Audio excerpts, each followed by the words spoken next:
Hello friends, मैं doctor Kapil Sharma psychiatrist एक बार फिर आपका स्वागत करता हूं आपके अपने यूट्यूब चैनल अमेजिंग हेल्थ में। आशा करता हूं कि आप बहुत अच्छे होंगे। फ्रेंड्स, आज का यह वीडियो हमारे एंग्जाइटी के वीडियो का दूसरा पार्ट है। पहले पार्ट में मैंने आपको यह बताया था कि एंग्जाइटी किसे कहते हैं, एंग्जाइटी के लक्षण क्या हैं। आज के वीडियो में एंग्जाइटी के कारणों और इसके ट्रीटमेंट के बारे में बताऊंगा। अब मैं आपको यह बताने जा रहा हूँ कि एंग्जाइटी होने के क्या क्या कारण हो सकते हैं। अगर हमें ये कारण पता चल जाएंगे तो एंग्जाइटी को ठीक करना थोड़ा आसान हो जाएगा। एंग्जाइटी के कुछ कारण शरीर के बाहरी हैं और कुछ शरीर के अंदरूनी हैं। तो चलते हैं एंग्जाइटी का पहले कारण की ओर। एंग्जाइटी का पहला कारण यह देखा गया है कि एंग्जाइटी इसलिए हो जाती है क्योंकि लोगों के जीवन में कुछ ऐसी घटना हो जाती है जो कि अप्रिय होती है, जिसके बाद में एंग्जाइटी होने लग जाती है। यह अप्रिय घटना कुछ भी हो सकती है, जैसे एक्सीडेंट हो जाना, जॉब लॉस हो जाना, पैसों का नुकसान हो जाना या परिवार में किसी भी प्रियजन की मृत्यु हो जाना। एंग्जाइटी का दूसरा कारण, कई बार एंग्जाइटी आनुवंशिकता के कारण भी देखी गई है। आनुवंशिकता यानी जेनेटिक्स। एंग्जाइटी डिसऑर्डर कई बार माता या पिता के अंदर किसी न किसी रूप में होती है, वह उनकी संतान में भी डीएनए के माध्यम से आ जाती है। एंग्जाइटी या तो सेम उसी रूप में आ जाती है या फिर किसी दूसरे रूप में, दूसरे एंग्जाइटी डिसऑर्डर के रूप में प्रेजेंट हो जाती है। जैसे हो सकता है कि मदर या फादर को जनरलाइज्ड एंग्जाइटी डिसऑर्डर रहा हो, जबकि उनकी संतान के अंदर वह या तो जनरलाइज्ड एंग्जाइटी डिसऑर्डर के रूप में आ जाएगी या फिर एंग्जाइटी के ही दूसरे रूप में आ सकती है, जैसे कि panic disorder, OCD, social anxiety disorder या फोबिया। परंतु फ्रेंड्स, यह बात हमेशा याद रखें कि यह 100% गारंटी के साथ कोई नहीं कह सकता है कि किसी पेरेंट्स के अंदर अगर एंग्जाइटी डिसऑर्डर रहा है तो उसके बच्चों के अंदर एंग्जाइटी डिसऑर्डर हमेशा ही आता है, क्योंकि यह केवल एक संभावना ही रहती है।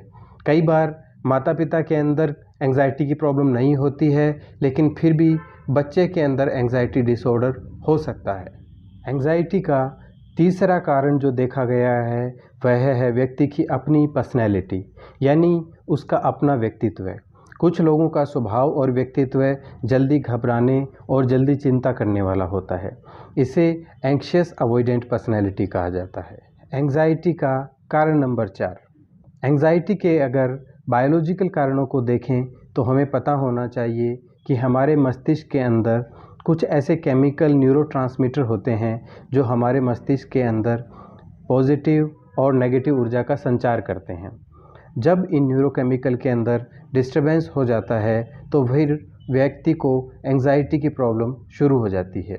ये केमिकल सीरोटोनिन, डोपामिन और गाबा इन नामों से जाने जाते हैं। अब दोस्तों, आपके दिमाग में यह प्रश्न आ रहा होगा कि क्या एंग्जाइटी डिसऑर्डर से पीड़ित व्यक्ति ठीक हो पाता है या नहीं। तो मैं आपको बता दूं कि बीमारी से रिकवरी व्यक्ति के अपने इम्यून सिस्टम और ट्रीटमेंट पर निर्भर करती है, और कुछ लोगों के अंदर एंग्जाइटी कुछ दिनों और कुछ महीनों के लिए आती है, परंतु कुछ लोगों के अंदर यह सालों साल बनी रहती है। इसलिए एक व्यक्ति के ऊपर दूसरे व्यक्ति की धारणा हमेशा फिट बैठे, यह बिल्कुल भी ज़रूरी नहीं है। आइए चलते हैं एंग्जाइटी डिसऑर्डर के ट्रीटमेंट की ओर। सबसे पहले आपको यह समझना ज़रूरी है कि एंग्जाइटी क्या है, क्योंकि जिस तरह मैंने आपको पहले बताया था कि व्यक्ति को कई बार यह समझ में ही नहीं आता है कि उसको वास्तव में एंग्जाइटी है, और इस कारण वह व्यक्ति कई बार दूसरी स्पेशलिटी के डॉक्टर्स के पास सिर्फ इसलिए घूमता रहता है क्योंकि व्यक्ति के एंग्जाइटी में लक्षण ही कुछ ऐसे होते हैं। जैसे व्यक्ति के अगर सीने में दर्द है तो वह हार्ट स्पेशलिस्ट के पास में, या फिर मसल्स में पेन है तो फिजिशियन के पास, या हड्डी रोग विशेषज्ञ के पास, या सांस में दिक्कत होती है तो चेस्ट फिजिशियन से परामर्श करते हैं। इसलिए सही ट्रीटमेंट के लिए सही जगह परामर्श करना बहुत ज़रूरी है। एंग्जाइटी का ट्रीटमेंट 2 भागों में होता है। एंग्जाइटी के ट्रीटमेंट का पहला पार्ट है कि एंग्जाइटी के ट्रीटमेंट के लिए कुछ दवाइयाँ दी जाती हैं। ये दवाइयाँ व्यक्ति के ब्रेन में हुए केमिकल डिस्टर्बेंस को ठीक कर देती हैं और धीरे धीरे इन दवाओं को कम करते हुए बंद कर दिया जाता है और पेशेंट एंग्जाइटी से मुक्त हो जाता है। ट्रीटमेंट का दूसरा पार्ट है कि दवाओं के असर को और अच्छा बनाने के लिए थेरेपी भी दी जाती है, जिसमें एक है रिलैक्सेशन ट्रेनिंग और दूसरी है कॉग्निटिव बिहेवियर थेरेपी यानी कि CBT। दवाओं और थेरेपी दोनों को लेना अधिक लाभकारी होता है। आशा करता हूँ आज का यह वीडियो आपके लिए इन्फॉर्मेटिव रहा, आपको एंग्जाइटी के कारणों और इसके ट्रीटमेंट के बारे में बताया। अगर फिर भी आपको आपकी एंग्जाइटी के बारे में और जानना है और कुछ पूछना है तो आप मुझे दिए गए व्हाट्सएप नंबर पर मैसेज कर सकते हैं। हमारी टीम आपको इसमें पूरी मदद करेगी। अगर आपको आज का वीडियो अच्छा लगा है तो इसे लाइक कर दीजिए और चैनल पे नए हैं तो इसे सब्सक्राइब कर दीजिए और वीडियो को किसी अपने प्रियजन तक शेयर भी कर दीजिए ताकि उनके जीवन में यदि किसी भी प्रकार की कोई चिंता एंग्जाइटी है तो उनके जीवन में आराम मिल सके। Thanks for watching. Stay happy, stay healthy. May God bless you.